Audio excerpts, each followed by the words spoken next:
Ladies and gentlemen, I'd like to start the next session, which as you see is Privacy by Design, Transition from Concept to Essential Component of Data Protection Compliance. And my name is Stewart Dresner. I'm Chief Executive of Privacy Laws and Business. And three of us on this panel have a thing in common. Our organizations were established in 1987. That is Antonio Kung's organization Trialog, the Ontario Information and Privacy Commission, represented by Chibba there, was also organised there. Also, originally on this panel were Dr. Alexander Dix, Berlin Information and Privacy Commission, who cannot be here, and Joan Antokol, who also cannot be here. Next slide, please. Privacy by design. Everyone knows that there's an increasing amount of personal information, which means more risks to individuals. This is often, these days, called big data. Obviously, organizations are using technologies, exploiting personal data, but not necessarily helping protect it. Law is necessary, but not sufficient. Technology always moves faster. But it's better to build in privacy to protection is the basic idea between privacy by design, and we could discuss in this session whether privacy by design is a competitive advantage. Next slide, please. Thank you. My organization, Privacy Laws of Business, has been following this subject, privacy by design, for many years. I found one of our early newsletters dating from February 2002, which, as you can see, reported on a conference held in Montreal, Canada, in December 2001. So privacy by design is not a new concept. It's been around a long time, but has been much more in the news in recent years. Next slide, please. Also, I mentioned Privacy Laws and Business celebrated our 25th anniversary together with the Ontario Commission, with a session in London in October 2012, where we had Anne Cavoukian, who is the head of the president of the Ontario Commission, and is always, you've heard of ubiquitous computing. Well, Anne Cavoukian is normally ubiquitously everywhere, but today we have Chibba, who, head of policy, who is representing that commission. Next slide, please. Privacy Laws and Business does cover the world. We have the last 3 years, we've had a survey which in July last year reported 99 laws around the world in tables and loads of information. We have articles on many subjects. And in fact, since then, there have been the 100th law, which in a quiz question, which is the 100th law to have a country to have a privacy law? Answer is Kazakhstan. And the 101st in December was adopted finally in South Africa. We've been covering that for 7 years, but the law was adopted in South Africa. Next slide, please. Thank you. We have published that event I mentioned in London, was all about privacy by design. We published an article about this in our UK edition, and we will send that to anyone here who gives us your contact details. With your consent, we will send you the information. At the end of this session, give me your card or go to my colleague Adele Kendler, who's over here, and we will send you the whole edition with the article on privacy by design. Next slide, please. Thank you. That flyer about the reports is in your folder. Is in your bag. And next slide, please. The privacy by design, as mentioned, is covered by the EU draft regulation in Article 23. It's there in that article by privacy by design and default. Some slight differences between these concepts. And the Article 23, if you look at the text, it says that data controllers must implement appropriate technical and organizational measures to ensure compliance and protect data subjects' rights. So that's building in privacy by design explicitly. We're not aware of this phrase being in any national laws yet, but it is in the draft regulation. There is a concession that the privacy by design measures must have regard to state-of-the-art and to cost. That means a proportionate investment. So I think that's a sort of the reasonable aspect of it. But the timing must be at the right time, at the time of deciding the method and time of processing. Next slide, please. Article 23 continues. The controller shall implement mechanisms for ensuring by default that personal data must be only specified for a specific purpose. That's the purpose limitation principle, the well-known principle.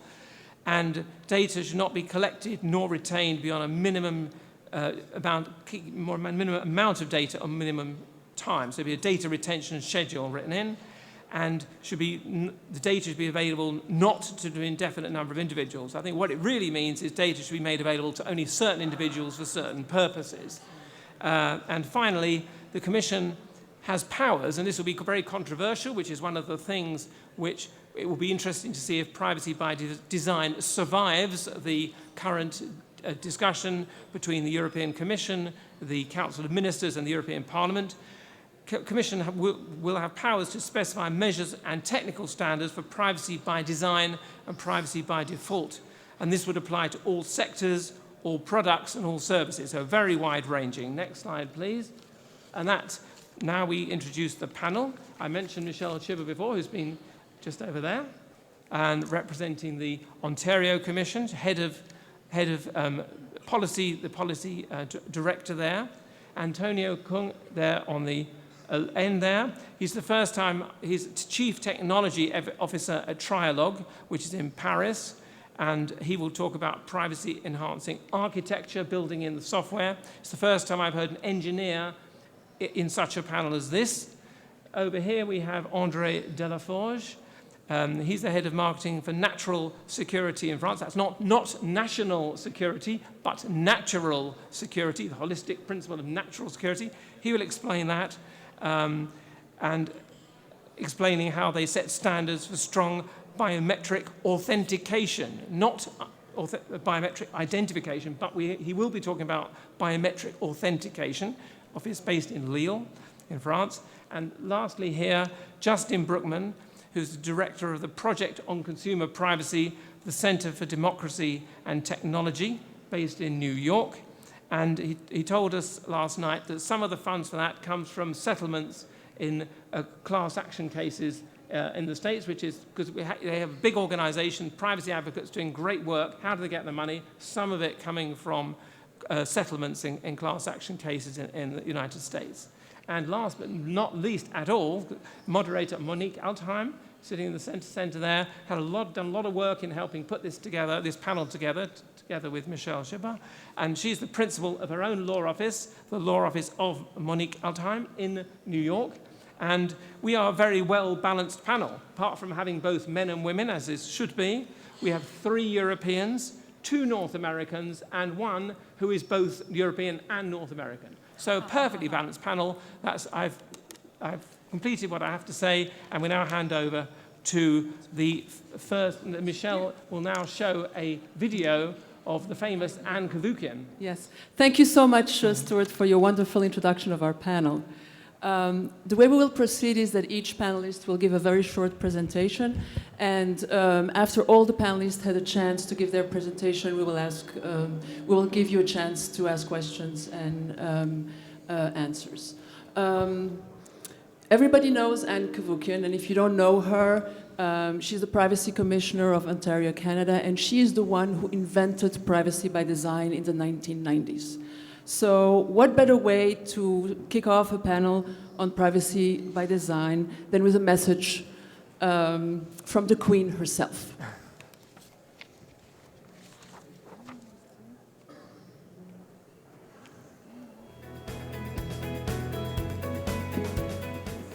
Hello, my name is Anne Cavoukian, and I'm the Information and Privacy Commissioner of Ontario, Canada. And I'm so sorry I can't be there with you live today. It just wasn't possible. But my wonderful colleague, Michelle Chibba, who is my Director of Policy and Special Programs, she is there with you. And she'll be speaking to you about privacy by design, how it is not just a conceptual concept or an academic formulation, but it is absolutely operational. It's on the ground running, and it's now been translated into 31 languages. It is truly an international standard since 2010, and you're going to hear a lot more about that. We've operationalized it in so many areas, and you'll hear many examples of that, I'm sure. I also want to offer my thanks. I had the pleasure of meeting one of your wonderful organizers of the program, Paul DeHert, We were recently at the conference in Warsaw, the Privacy Commissioners and Data Protection Conference in Warsaw, and I had the pleasure of meeting Paul, and he told me that he was one of the organizers of CPDP, Computers, Privacy, and Data Protection Conference. So I was delighted to meet him and applauded this amazing conference that you've had for many years. And I can't tell you how important our work is. There is no greater time when privacy and data protection have to be focused on than right now. You're all, of course, aware of all the revelations that have been forthcoming from Mr. Snowden relating to surveillance by the state, and how it has largely lacked any transparency, and the public has been completely unaware of the depth and the scale of the surveillance that is taking place. We have to stand up and have a discussion about this, public debate. We have to speak out for privacy and for freedom, because let us not forget that privacy is an integral component to our freedom, now and well into the future. You cannot have freedom without privacy. And I'm going to suggest to you that in the evolving world and of ubiquitous computing and technologies and online social media and massive connectivity, that you can't have privacy without embedding privacy into the design of our information technologies, our business practices, our operational processes. That's why I'm going to suggest to you that privacy by design will become an integral component of how we protect privacy and our freedom now and well into the future. I wish you all the success at your conference. I wish I could be there with you. Perhaps we can do it next year. Thank you very much.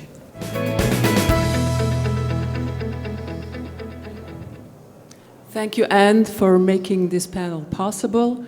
Even after all these years, when I mention privacy by design, many people react with the question, what is privacy by design really?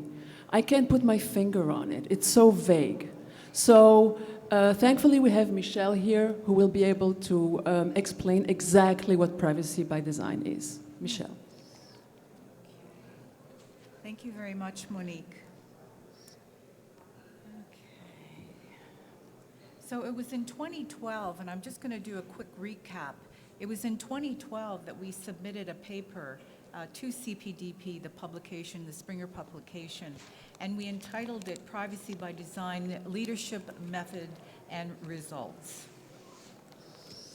And it's interesting that in 2009, the European Commissioner, Consumer Commissioner, had actually said that personal data is the new oil of the internet. And so what we're saying, we quoted in the paper, is if personal data is the currency of the modern global economy, then trust should be the central bank.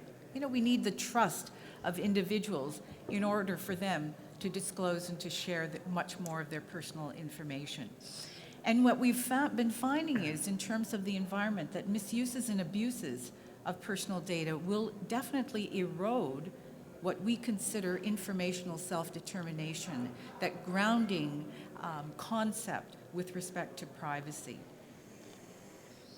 So why do we need privacy by design? I can tell you that as a regulator, in terms of breaches, many, so many remain undetected, and so few come to our attention. We just don't have the manpower capable to be able to detect and to investigate all of these breaches. So we believe that the regulatory compliance structure alone cannot meet the requirements for the future of privacy. So privacy by design, just a very quick recap, it's as the Commissioner Cavoukian said, it's a holistic approach that not only involves information technology, but also accountable business processes and policies, as well as embedding privacy right into the physical design and infrastructure of systems. A recap again on what the 7 principles are. The first one is being proactive, not reactive or after the fact. Ensure that you think about privacy at the early stages of any implementation. The second one is privacy by default.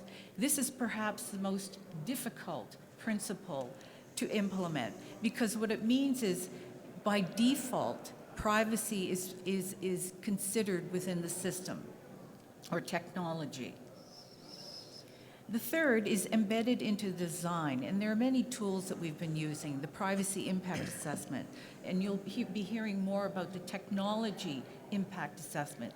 Those are tools through which one can embed privacy into the design of a system. The fourth is positive sum, full functionality, and I think this is the one that stands out, because what we want to be able to do is not to have the zero sum where privacy is forfeited for another laudable objective, such as public safety, security. The fifth one is end-to-end security. It's one that we all know, but I think what we have to remember is the end of the data life cycle. And what we found are so many breaches where the destruction of the information is not done adequately or securely. The sixth one is visibility and transparency. It's all about accountability, keeping it open. And I think the seventh one should take us right back to where we're beginning. It's respecting the user, understanding the data subject, and the need to garner the trust of the data subject. So what we did with Privacy by Design is that we mapped it against the FIPS. And in mapping it against the FIPS, we came out with 3 principles that we believe go over and above the fair information practices and bring us to the 21st century. It's the idea of being proactive, thinking about privacy early on. It's about embedding it into the design. And then last but not least, it's the full functionality concept. As you may know, in 2010, the data commissioners did resolve to have privacy by design as a resolution. What they said was they resolved to encourage the adoption of the principles of PbD as part of an organization's default mode of operation. They invited other data protection and privacy commissioners to promote and foster the incorporation of the principles into privacy policy and legislation. And as well, it suggested further research.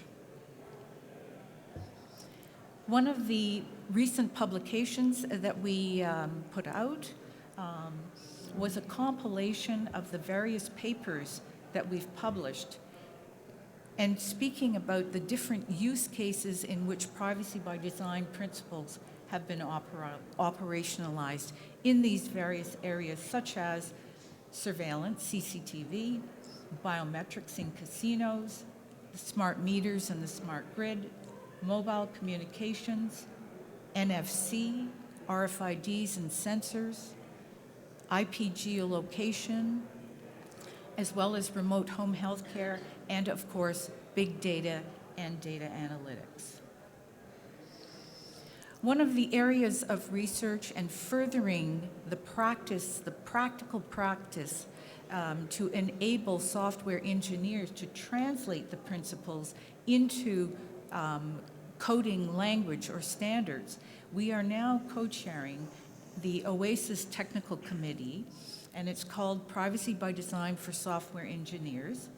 And it's co-chaired with Don Jutla, who's the professor at the University of St. Mary's in Nova Scotia. And the purpose there is the committee, or the technical committee, is to continuing to look at the ways in which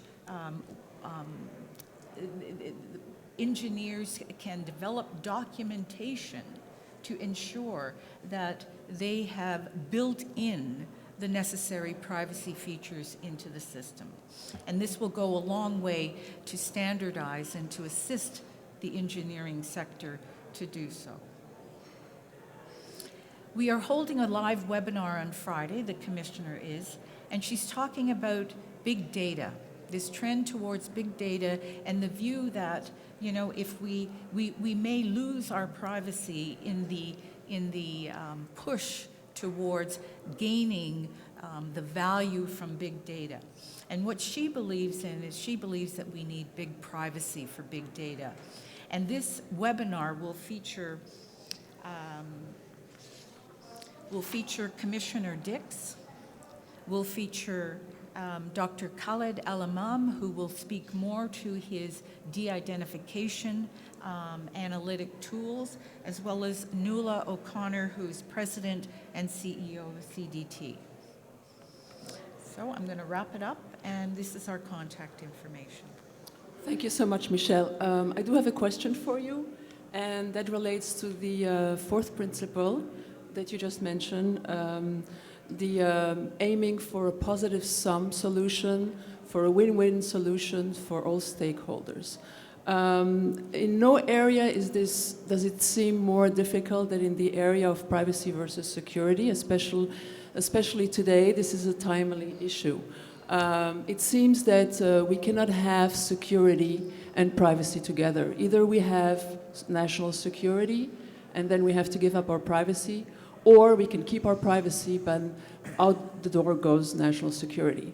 Then I came upon a paper that your office issued, and you proposed something that seems revolutionary, amazing, and it's called Privacy Protective Surveillance. People remember that, Privacy Protective Surveillance, PPS, and it advocates the use of homomorphic encryption. Please, Michelle, could you say a few words about that? Okay, now I will put a pitch in for the panel, which is tomorrow afternoon on surveillance, and it's being sponsored by the University of Namur, and my colleague Fred Carter will be also on that panel. But this is the particular illustration, and I can tell you that it is at the conceptual level at the moment. And this is why we like to say that privacy by design really fosters innovation. We need to start thinking about new ways of approaching issues as opposed to trying to do it in the same sort of historical institutional fashion. So in this manner, you can imagine the NSA has this huge database of all of our activities on the internet and the our mobile activities. You can imagine, it's this big sweep. And the big privacy issue was, it was Edward Snowden. I mean, it was the internal threat, right? The internal threat that perhaps this information will be used for far greater purposes than for the intelligence or surveillance requirements, right? So what we wanted to do is we took state-of-the-art technologies and approaches at the moment and put them together into this concept. Now, I'm not going to talk too much about the cloud feature, which is on the side, because that involves artificial intelligence and perhaps a new concept about sort of evolutionary agents creating this intelligence, machine learning. I'm not a technologist, so I'm not going to talk too much about that. I invite you to read the paper. What I would like to talk about is the concept of homomorphic encryption. It's something that we gave the award, the Privacy Enhancing Technologies Award at a symposium 3 years ago to Craig Gentry, who did his PhD, and who elevated the technology and the solution of homomorphic encryption, because at that time it was considered perhaps more difficult to implement. But he introduced a much more enhanced technology and made it more viable. So what we have here is a partial homomorphic encryption of the database. In other words, the whole idea of homomorphic encryption, and I would imagine there are technologists here in the audience who could probably explain it better, is you're able to work in ciphertext, in encrypted text, without revealing the simple text. It's no longer in simple. And to be able to query the database while it is encrypted, right? So it's as if you're putting hands in a box, working with the data, right? Outputting the answer to your question without having to see the details, the personal information. So what we're proposing here is that if the NSA, right, needs this personally identifiable information, then A, it should be homomorphically encrypted, right? We're proposing that no one gets to decrypt the data, that they introduce their queries through homomorphic encryption, so no one gets to see the decrypted, the plain text. And if the output, right, happens to produce some interesting results, right, depending on the features, then they can get a warrant to do further investigation of the detailed personal information of that file. So this is what we're proposing as a concept, minimal concept, as a first start. What we would ideally like, however, is where you put this into the cloud where you don't have to centralize the database. And I think this is much more futuristic that we can discuss. Okay, thank you so much, Michelle. At least there seems to be hope for the future. So we understood, of course, from Michelle's introduction that we need engineers to implement all these beautiful privacy by design principles. Antonio is a world-class engineer and is also passionate about privacy by design. Antonio, please share with us the results of your extensive research on privacy by design designs. Okay. And share with us especially the challenges that you have encountered. Thank you. I'm representing the engineers. I'm not the only engineer there, otherwise it will not work, okay? So I'm going to present privacy by design practice today, the challenges we are coping with at the engineering level, and the need to practice it in projects, in research projects, and I'll conclude with what we're doing currently, which is the prepare support action. Next. The problem statement is that actually privacy, we all know, impacts many ICT undertaking, which impact societal issues, okay? And we have many application domains. We have engineering gaps because we have to define engineering methodologies. At the engineering level, the engineers, they can only work if they are given insights about the methodologies and to follow them, okay? So, and then we have to practice them. Okay. Of course, we have to practice them also in ICT research because we are learning, and then later in the industry, obviously, as soon as possible. Next. Okay. So we're talking about compliance, and so probably at this point we have compliance requirements.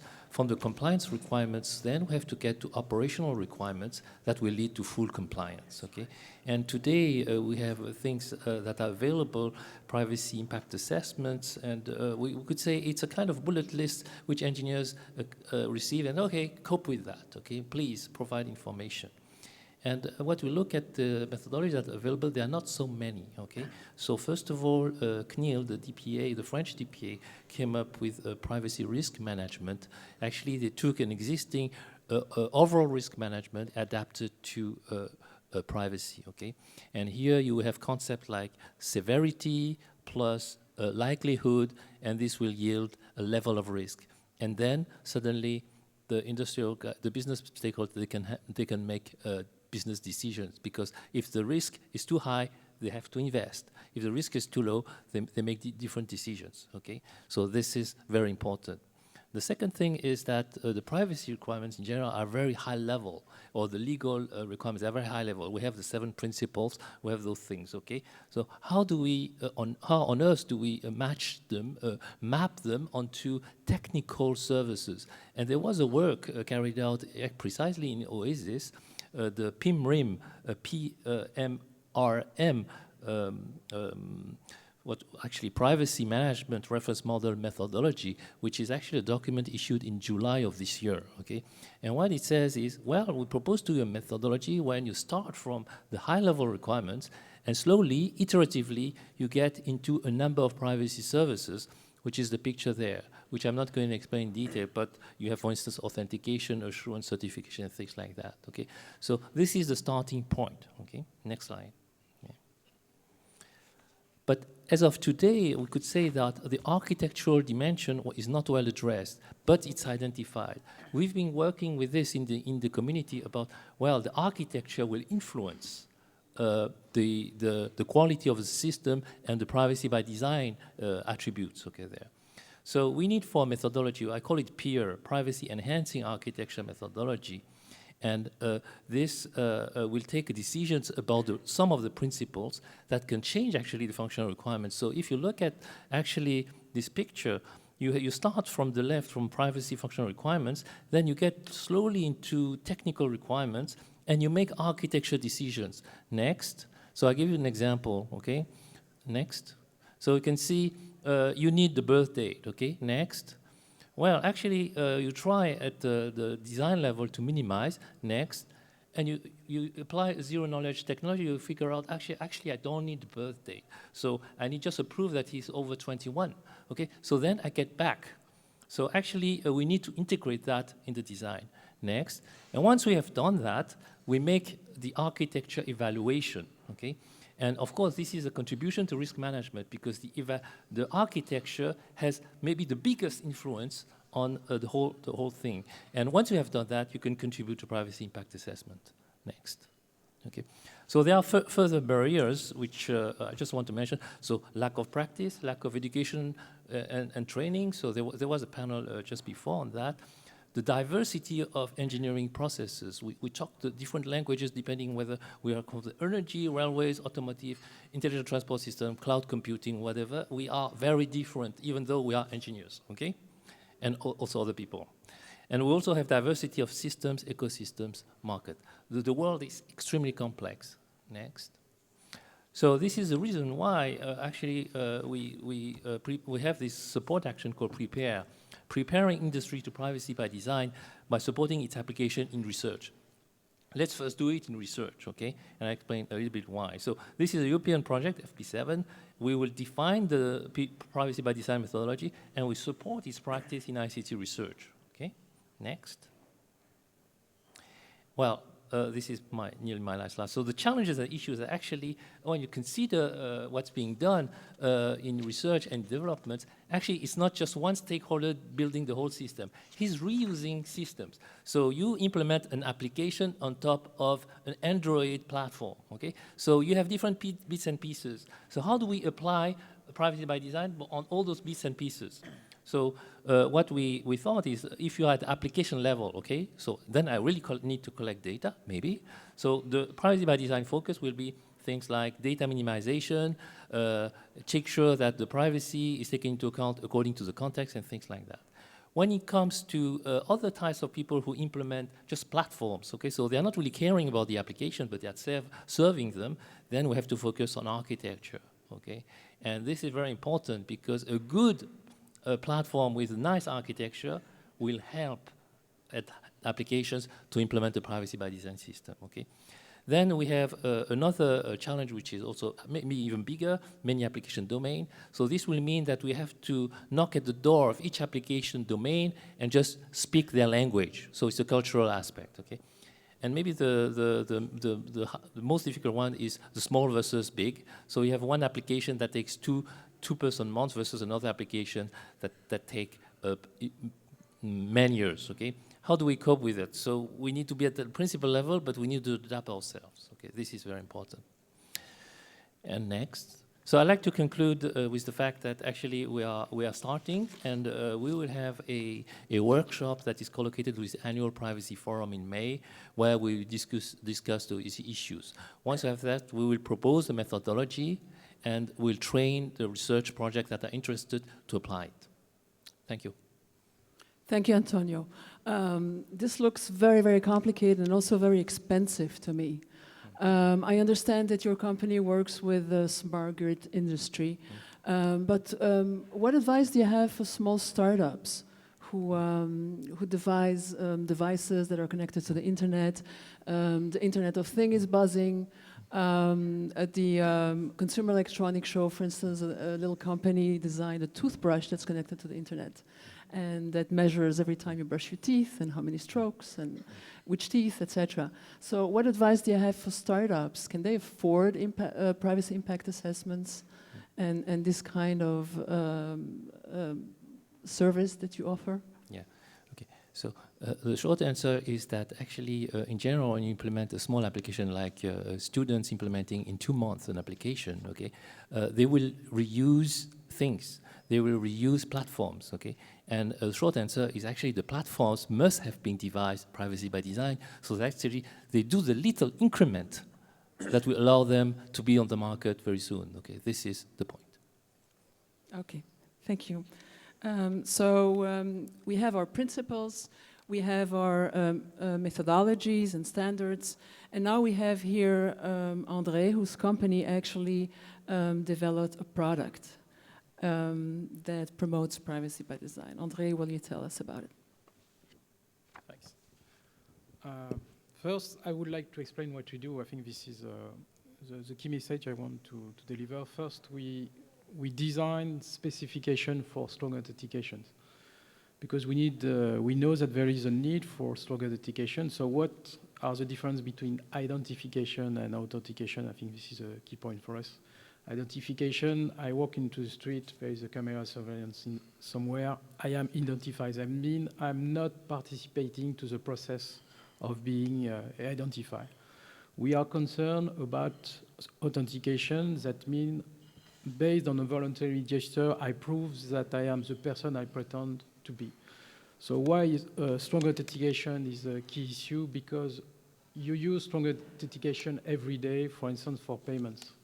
So for instance, an example of strong authentication, if you pay something with your smart card, you insert your smart card, you type a PIN code, this is strong authentication.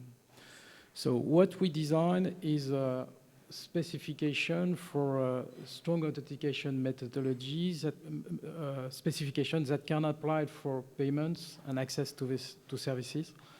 The specification can apply for both online and offline. That means one of the key topic we address is that to set up specification based on business requirements. That means we are not a technological company. We are there to fill all the requirements from users. That means from the banks, from retailers, from service providers, and we take care a lot of our consumers. So one of the key questions maybe you should ask is why are you concerned about privacy when you set up a strong authentication? The first answer is because security and privacy for us comes in parallel. That means the more secure, if the system is very secure, the privacy issue will be addressed. If the system is very privacy oriented, the security issue will be addressed. So both roads are parallel. That's the first. Second, we are concerned about privacy because we know that this is a key issue for consumers. As you have noticed from my accent, I am French. So in French, we've got CNIL. And every time you need to set up some project, especially based on specific technology, just as biometrics, I'm going to talk about this, you need to set up a privacy impact assessment. So from the beginning, the project started in 2008, we are in a privacy by design approach. Other main reason why we are concerned about privacy are shareholders and banks and retailers. Just to name a few, BNP, Crédit Agricole, Crédit Mutuel, large retailers, just Auchan and Leroy Merlin. And they are very concerned about privacy because it's a question of image and brand. So if there is some privacy issues, their brand will be impacted. So they want to have the better approach in terms of privacy and security. So all specification for strong authentication address all the issues from the business point of view. So we take care of security, we take care of privacy, we take care of user experience. I think also this is the key things for strong authentication because we are in a very techy world with a lot of innovation, a lot of payment solution, and we see that the consumer is lost because the consumer is not is not the focal point in terms of user experience, in terms of privacy. And for us, user experience comes in parallel as privacy because if the system is user-oriented, it will be used by the user. So it's good for privacy, it's good for security. next slide, yeah. I've got tons of slides. So, the project started as an R&D project in 2008, funded by a company that wanted to set up a new way of, a new mean of payments. It's interesting, for instance, if you consider your way of paying in the day-to-day life, you've got a smart card with a PIN code for paying in supermarket. You've got another online authentication method for paying on the internet, and you've got a third authentication method to access to the banking. So the idea is to have one unique method to address all those issues. So we come up with a solution based on what we call on two-factor authentication. That means we are a French company. That means we are very. France is a country of smart cards. So we still rely on the secure element for security. That means for us, the secure element is a key element for security. Why? Because it's very easy, because the secure element, this is something you can evaluate, which is because there's just one component. You give this component to a lab, they do some test run, and they can make some evaluation certification. So for us, the security is there. We discovered that we need to go beyond PIN code, and we need to go beyond password and this kind of thing. So the best candidate today is biometrics. If you've got another best candidate to replace biometrics, I will be happy to consider, but this is what we have discovered. So for us, we don't like biometric database, so all the biometric data used for the strong authentication are stored in the secure element and only in the secure element. So the match is made on the card. I'm not going into the details, but we are there in a one-to-one application of biometrics when all the biometric data used for the strong authentication are under control of the user. There is no biometric database for many reasons, for privacy reasons, for security reasons, but also from a business perspective, there is no, for us, there is no business model for setting up a biometric database for payments. So we've got a combination of the secure element and the biometrics. That means the biometrics replace the PIN code. I think for us, biometric is still more difficult to hack than PIN code or password. So, you've got all the biometric data and all the elements for the authentication on the secure elements. That means, as a smart card, you can say you can told to your bank that you have lost your device, and you can erase all the information on this. And we use a mid-range contactless technology, which is 1.5 meters free distance, in order to avoid the manipulation of the device. That means even if in the pilot you see some biometric gesture, all the key processing is done on a personal device, which is based on a secure element, which is based, for instance, on the micro SD card that you can embed into a mobile phone. So I'm just going to. So we have done a pilot in France last year. So what was interesting? It was the first EMV-based pilot for payment. What is interesting also is that we compare two different biometrics technology, finger vein on one side and fingerprint on the other side. So that means all specifications are independent from the type of biometrics used. Our vision of biometric is that it should be based on a voluntary gesture from the user. That's the reason why we are very keen to use fingerprint or finger vein, and we are a little bit more reluctant at this stage to use facial recognition or other biometrics technology. So regarding just a last word about biometrics, we're also in a process of evaluating the biometrics technology in terms of security, but also in terms of interoperability and these kind of things. So the use case, the idea is to have a unique strong authentication method that can be applied for every kind of transactions. That means we don't want to use biometrics For every kind of action, we would just want to set up a strong authentication method for transactions. That means for something that has value for you or in terms of services. So in terms of privacy by design, we've got this approach from the beginning. We follow the 7 rules from the beginning. We've got, so this is, for us, privacy by design is a common ground. This is a solid foundation of setting up mass market authentication methods. And what we develop is we focus also on privacy by default, because for us it's a topic. It's not that because you've got a nice privacy by design approach that this is it will be correctly implemented. So for us, the focus is also on implementation. And as you remember, we've got some specification. The specification are passed to vendor or implemented to different kind of hardware, for instance, POS or ATM. And based on the specification, we can go into certification process. We work with labs, and they can deliver certification to verify that all the security and all the privacy functionality are be set by default. Okay.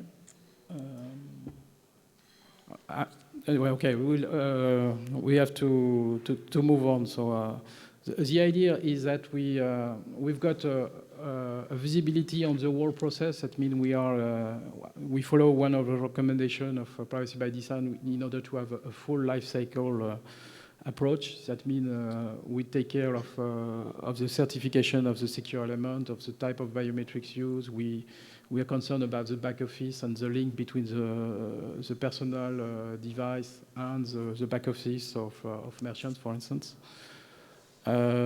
Just for this, because this is important, yes. It's our vision of personal data. Personal data are stored on the personal device, that means on the secure element are biometrics, but also what we call a merchant card application, who made the comparison locally. Those personal data are under the surveillance of the end user, and nobody can access to this data. This is more secure than safe. So, well, yeah. Okay, thank you so much. This looks like a very interesting product, but I have a question as a layperson. Excuse my ignorance. But so the way I understand it, I go to the store and I have the salesperson has a device, point of sale device, and I put my fingerprint in, and then it is not checked against the database because that is not so secure, but it's checked against a template that's on my cell phone. Right. So my question is, what happens if my cell phone gets hacked? That's the reason why we don't put the template into the cell phone. Oh, yeah, we put we put the biometric data into a secure element, which is in the, for instance, a micro SD card that I'm going to plug into my telephone. Yeah, so it's not based on pure software, because software is difficult. Smart cards are very difficult to hack. You can do, of course, you can hack a smart card, but you will need a team, you will need some expertise, you will need a lab, and you will destroy the chip to access to the data. Okay. So there's a need for us. Okay. Thank you. You're welcome. Thank you, André. So, so we went over the principles, we went over methodologies, and we went over one particular product, all based on privacy by design. But what about the law? Well, the law is always the last one on the scene, and here is no exception. Justin, please tell us about the place privacy by design occupies in the legal landscape. Sure. So, I think there's been a real trend in seeing privacy by design incorporated into legal structures. So Canada, for example, Canadian regulatory authorities have said that privacy by design is implicitly required by PbD, the privacy law. The data protection regulation proposed here, as we heard during Stewart's introduction, there's a lot of elements of privacy by design in there. There's privacy by default, there's requirements of privacy impact assessments, there's mandatory data protection authorities, data protection officers within companies, all procedural protections to make sure companies try to think about privacy in advance. We also seen a lot about it in the United States as well. The Federal Trade Commission's issued policy guidance, that big report on privacy a couple of years ago had 3 main points.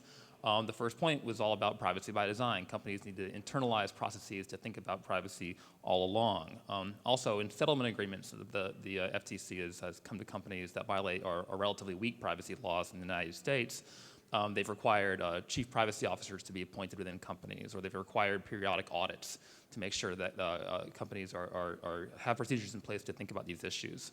We've also seen in legislation proposed in the United States elements of privacy by design. So Kerry McCain is a legislation proposed in the Senate, had an entire section on privacy by design. There's a best practices bill introduced in the House of Representatives.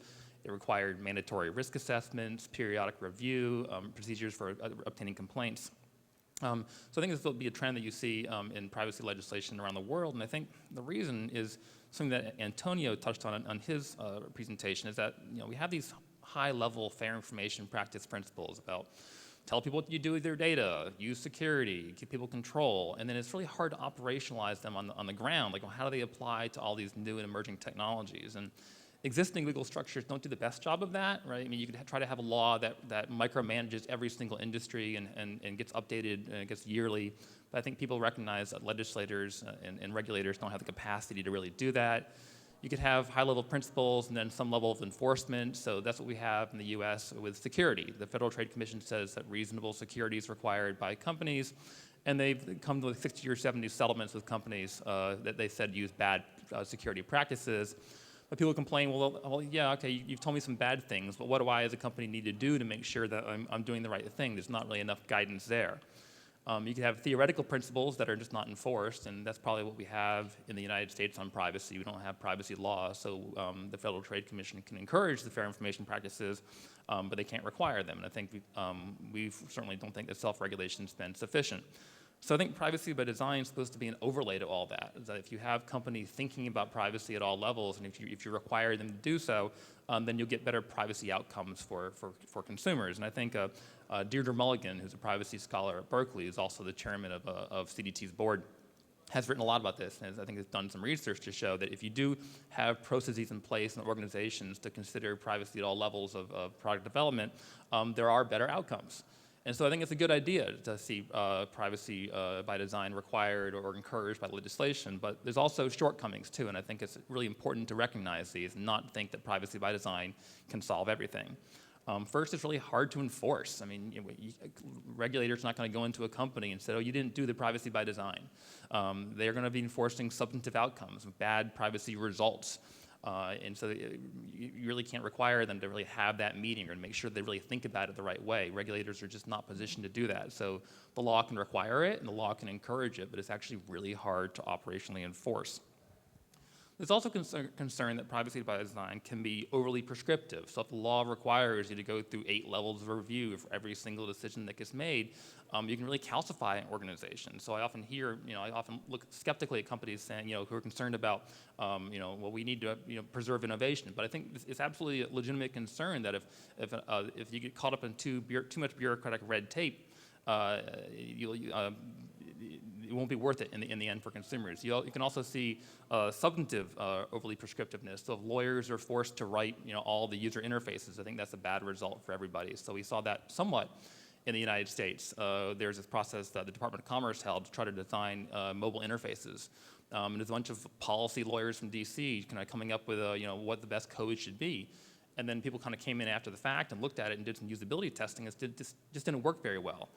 So you need to make sure that you're not just like clicking boxes. And I guess that's the other concern, that privacy by design can be somewhat just overly formulaic. As long as you click this box, yes, we had this meeting, yes, we talked to this privacy person, yes, we did this and that, then privacy is taken care of. And so one element that I think looks like that in the proposed data protection regulation is a requirement for public privacy impact assessments. That if you just go through this process and say, to generate for public consumption or for regulator consumption an assessment of the privacy impact, and I don't think that's going to be very real, because that's just going to be a possibility for them to get sued. Every privacy public impact assessment will probably look the same. Yes, we considered the privacy implications of this new program, and they are awesome. So I think privacy by design can just be a compliance checklist, which I think is unfortunate. And I think the other concern I have about privacy by design is that some people are increasingly trying to use it as a substitute for the fair information practice principles, not as a way to make them real, but as a way to say, well, we as an organization have thought so much about privacy and take it so seriously that you as a user don't need to really worry about it. We don't really have to tell you what's going on. You don't really need to have control over it, because how can you have control over privacy in the world of big data?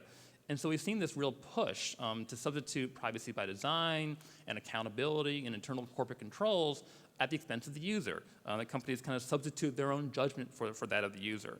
And so in the world of like Internet of Things, in the world of big data, we've definitely seen a lot of this. I wrote a blog post recently about smart TVs that are increasingly watching everything you do and phoning it home. And so there's this big trend. Well, let's just collect all the data. We'll have internal controls to make sure nothing really bad happens, but we can't really meaningfully convey it to the user, and we don't want to get rid of it because our competitors might be doing stuff. But accountability and privacy by design don't solve for all threat models. They don't solve for NSA. They don't solve for government access. Accountability and privacy by design can't solve for that. And institutions fail. Institutions are fallible. We've seen Target, the very sophisticated company, lost 40 million, maybe 100 million credit cards a few weeks ago or a few months ago. Big internet companies in the United States which have very mature privacy programs. The Federal Trade Commission has found many of them to be in violation of even our relatively weak privacy laws. So institutions fail, and I think there's a hubris behind privacy by design that needs to be taken into account. That privacy by design, institutions can't solve everything. You can't just box the user out of the equation entirely. So I think we should encourage privacy by design in laws, maybe even require it. But I think the best way to require it is to enforce substantively the law in the books. If companies are concerned that if they do something bad, they're going to be held accountable, they're going to be in trouble, then I think that they will have the incentives to take privacy very seriously. Then there will be incentives for them to have these processes in place to make sure they're not on the front cover of the Wall Street Journal or they have to pay a $10 million fine. The end. Yes, that was a little hard to follow, Justin. You talk so fast. I wanted to ask you a question. You know, you say sometimes it's difficult for lawyers and regulators to impose standards on an industry. So there is one example where the industry tried to do it themselves, and they failed miserably, and this is do not track. I want you to talk to that. What happened was they got the consumers together and the businessmen together, and they tried to do some kind of privacy by design, you know, make the consumers, you know, positive sum. They couldn't achieve it. The consumers wanted privacy by default. The businesses wanted an opt-out system. And so, you know, the world, the W3C consortium, nearly died, or it's dead, or you know, whatever happens. Tell me about it. So, as a current co-chair of that process, I don't think it's not quite dead. I feel like it's Monty Python. I'm not dead yet, but it's definitely been an absolute challenge. And I would say that probably the biggest challenge was that browsers were not created with privacy by design 20 years ago, right? I mean, that it wasn't taken into account about, well, maybe there'll be behavioral tracking that users don't expect.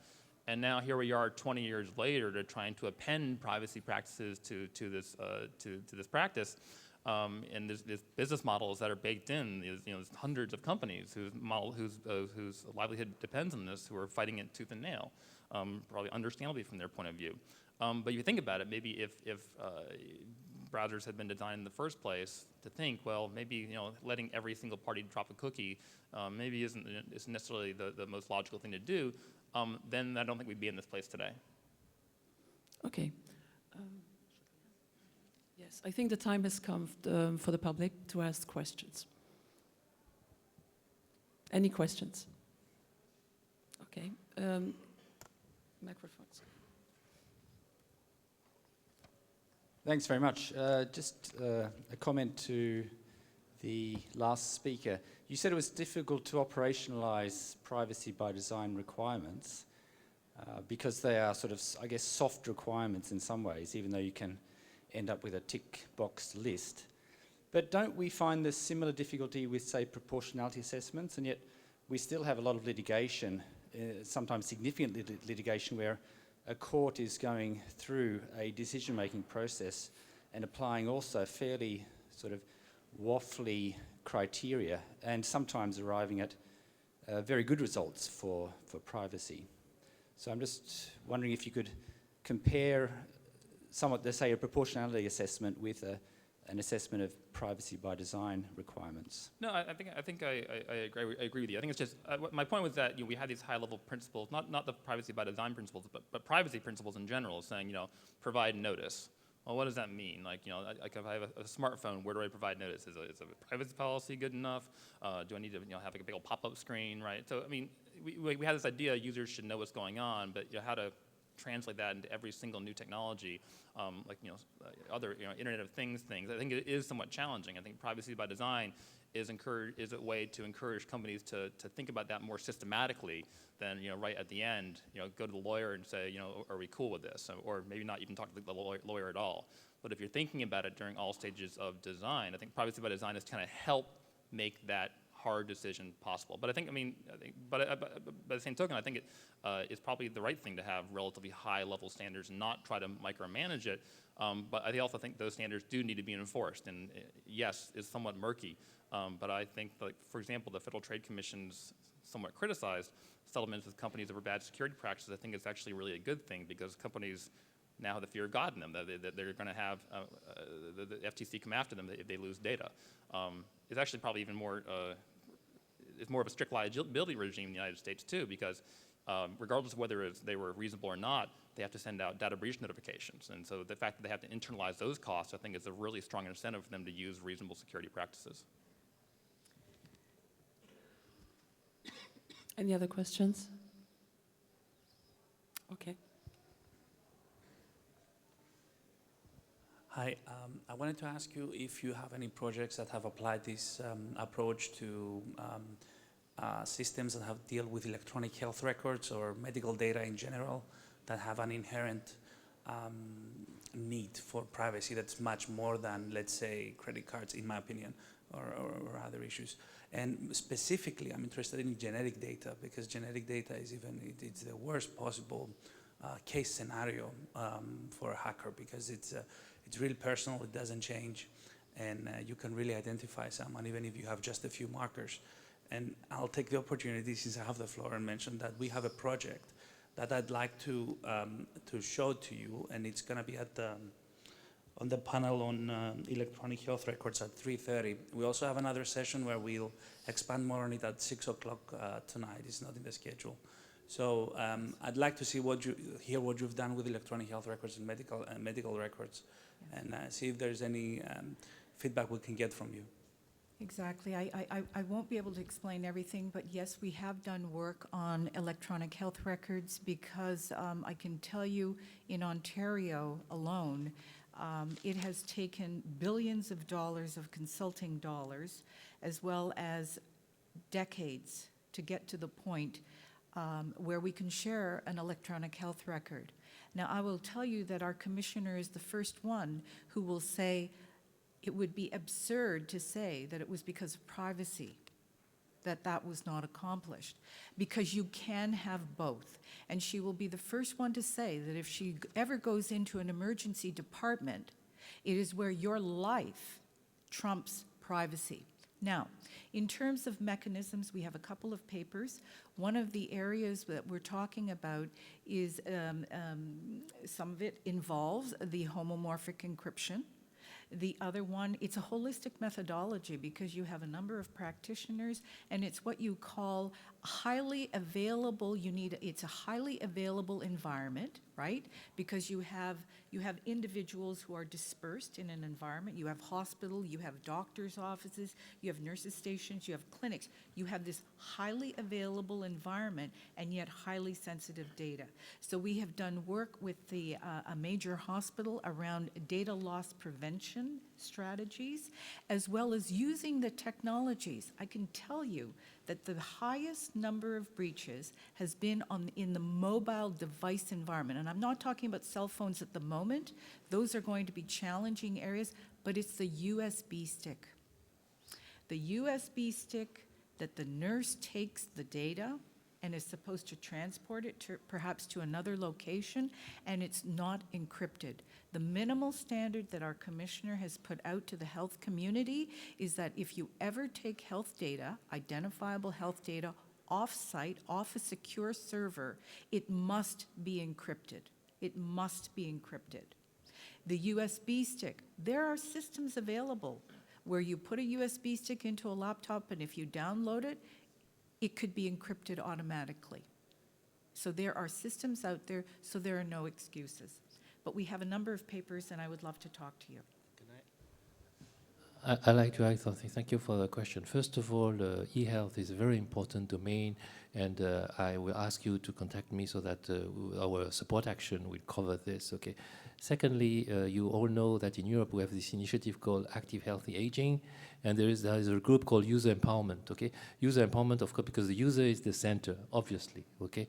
But if you look at the people who are working there, there's known to my knowledge, are trying to promote the interest of privacy. Because those are the people who have user empowerment in other disciplines, okay? And when it comes to privacy, at least applying a privacy impact assessment is something we should do, okay? And I'm going to push that in Active Healthy Aging from now on. Any other questions?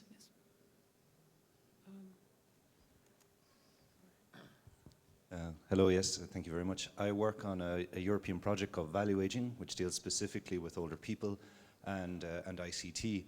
One of the things we looked at was aging in place, specifically, looking at ICT solutions, smart homes, for example. And I think that as this becomes a more common solution for supporting older people, the dangers of medical data of not being encrypted, as you say, it won't just be nurses, it could be family members, it could be the older person themselves. And I think we need to also consider that this is a changing landscape. Medical data isn't going to stay in hospitals, and we need to consider this as we look forward for privacy. And just want to make that comment. That's wonderful, and I think I can't emphasize more that privacy by design, we do honestly believe it can be operationalized, and we honestly believe that it supports a number of objectives, as I said.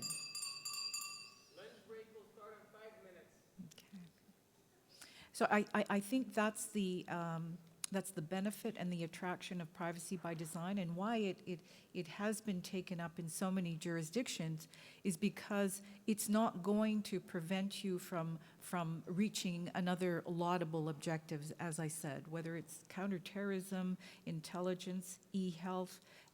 The idea is that we don't want privacy to be subsumed under another objective. So we want to move along and be innovative. It's not going to be easy, but I think we can do that. Okay, there's another question right there.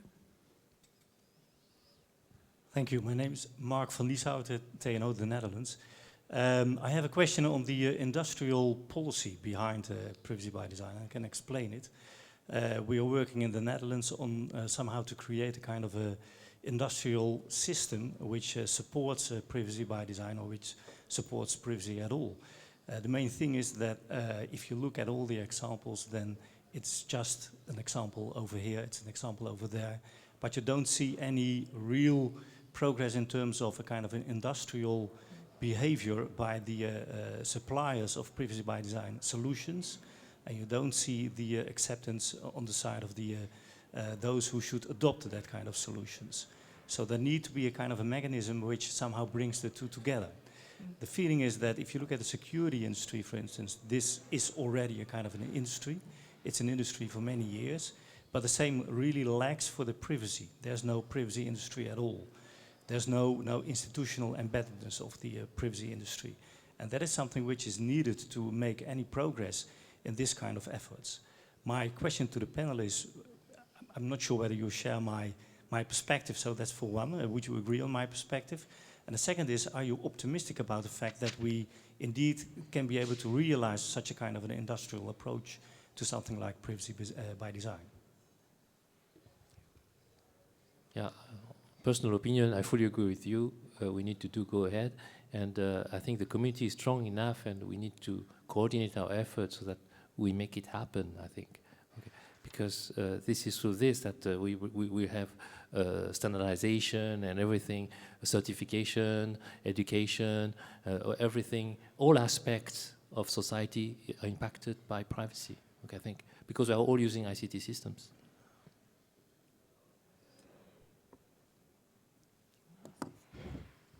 Yes, one area where privacy is a good test bed for privacy by design is the rollout of smart grids and smart meters. This is where the EU is pushing forward the rollout of smart meters and smart grids across the whole European Union, where companies are very much engaged. And there is a policy, European Data Protection Supervisor's Office, Peter Husting's office, has issued a paper on this. So in a particular sector of smart grids and smart meters, it affects everyone across the EU. It's involving all the big companies, or in fact all energy companies and policymakers. So there is some signs of optimism of where privacy by design is being taken seriously. And I would just say, if there are companies out there, and I don't quite understand the sector you're describing, if there are companies out there that are collecting data and using it in ways that are contrary to user expectations, and they absolutely need to be held accountable. That's the only way to get them to take the issue seriously. And I mean, not like nouveau accountability, which is like, well, we'll deal with it internally, go away, don't ask us any questions. I'm talking about old school, real accountability, that if they're doing things that are contrary to data protection law, they need to be held liable for that. I think one of the perverse reaction is that it doesn't matter. If you look at the economic information, and it shows that any data breach has no severe impact on a company whatsoever. So there's no need for a company to somehow be very privacy prone, because being not privacy prone pays out in the long term. So we need a kind of different triggers to promote these kind of approaches. Yeah, I honestly think that's changing, in the US at least. What we have found, I don't know whether you've seen the, I guess the 5 major technology companies have come together because why? Some of the figures that we've heard from Cisco, just for example, is that the impact of this whole NSA Snowden affair has been in the double, triple billions of dollars that they have predicted. So I think the time has come. It may have been, you know, an undercurrent with respect to individuals thinking, you know, because it's just one person, one individual. But when you involve populations and citizens who understand now that there is this impact on their freedom, I think we are at the turning point where companies will have to pay attention.